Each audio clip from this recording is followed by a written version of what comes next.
But Christ has rescued us from the curse pronounced by the law.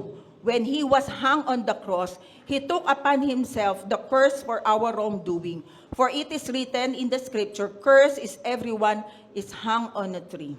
Meron ho ba ditong perpektong tao? Yung hindi nagkakamali? Wala, di ba? Pero salamat sa Panginoong Hesukristo.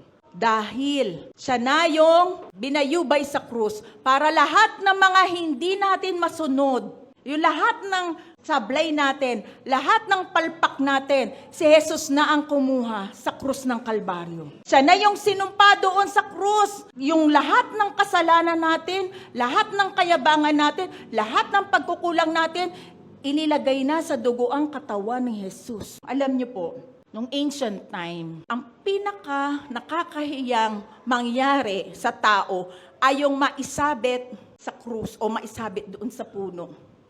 Katulad ni Kristo, isinabit doon. Kaya lahat ng nakakahiyang mga bagay sa buhay natin, lahat yun kinuha ni Kristo. Amen? Lahat ng mga kasalanan natin, na kay Kristo na. Binayaran na niya yon sa krus ng Kalbaryo. Tayo ay pinatawad completely ng Panginoon. Past, present, and future.